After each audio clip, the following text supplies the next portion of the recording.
आदरणीय शिक्षक आणि माझ्या प्रिय मित्रमैत्रिणींनो, सर्वांना माझा नमस्कार. माझे नाव मल्हार अप्पासाहेब मारकड. आज मी आपल्या समोर विषय मांडत आहे अण्णाभाऊ साठे.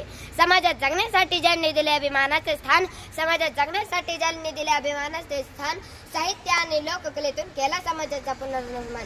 साहित्य आणि लोककलेतून केला समाजाचा पुनर्निर्माण. आपले विचार, कार्य व प्रतिमा यातून लोककलेला प्रतिष्ठा प्राप्त करून देणारे, वंचितांच्या व्यथा प्रभावीपणे मांडणारे थोर व्यक्तिमत्व म्हणजे लोकशाहीर अण्णाभाऊ साठे. यांचे पूर्ण नाव तुकाराम भाऊराव साठे होते. त्यांचा जन्म 1 ऑगस्ट 1920 रोजी सांगली जिल्ह्यातील वाटे गावात झाला. त्यांच्या वडिलांचे नाव भाऊराव आणि आईचे नाव वालुबाई होते. अण्णाभाऊ शाळेत फारसे शिकू शकले नाहीत, पण ते आपल्या अनुभवातून खूप शिकले. अनमोल ज्यांची वाणी, प्रभावी विचारांची लेखणी. अनमोल ज्यांची वाणी, प्रभावी विचारांची लेखणी. लोकशाहीर म्हणून कीर्ती इतिहासाच्या पानोपानी. लोकशाहीर म्हणून कीर्ती इतिहासाच्या पानोपानी. फक्त 1.5 दिवसाची शाळा शिकून छत्रपती शिवाजी महाराजांचा पोवाडा रशियाच्या कानाकोपऱ्यात पोहोचवणारे एकमेव साहित्यरत्न, साहित्य सम्राट, लोकशाहीर म्हणजे अण्णाभाऊ साठे. अशा या साहित्यरत्नास प्रथम वंदन करतो. अण्णाभाऊ साठे हे एक मोठे साहित्यिक, कवी व समाजसुधारक होते. त्यांनी कथासंग्रह, कादंबऱ्या, कविता लिहिल्या. त्यांच्या फकीरा या कादंबरीला पुरस्कार मिळाला. त्यांनी आपल्या लेखणीतून कष्टकरी गरीब लोकांची दुःख सगळ्यांसमोर मांडली.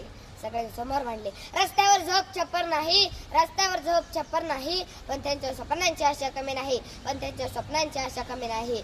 अण्णाभाऊंचा प्रत्येक श्वास देतो गरिबांना जगण्याचा प्रकाश. दुर्दैवाने 18 जुलै 1969 रोजी अण्णाभाऊ साठे या थोर समाजसुधारकाने या जगाचा कायमचा निरोप घेतला. अशा या थोर समाजसुधारकास कोटी प्रणाम.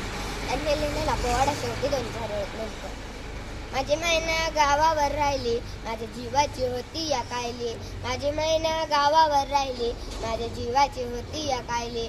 ए कानात गोखर पायात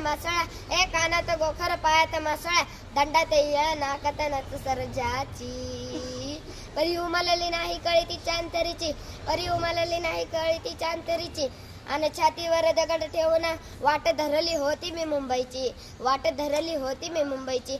मैना खचली मनात, ती हरुसली डोळ्यात, नाही हसली गालात. हात उंचावून उभी राहिली, माझ्या जीवाची होती या कायली. हात उंचावून उभी राहिली, माझ्या जीवाची होती या कायली. माझी मैना गावावर राहिली, माझ्या जीवाची होती या कायली. माझी मैना गावावर राहिली, माझ्या जीवाची होती या कायली. जय हिंद, जय महाराष्ट्र. धन्यवाद.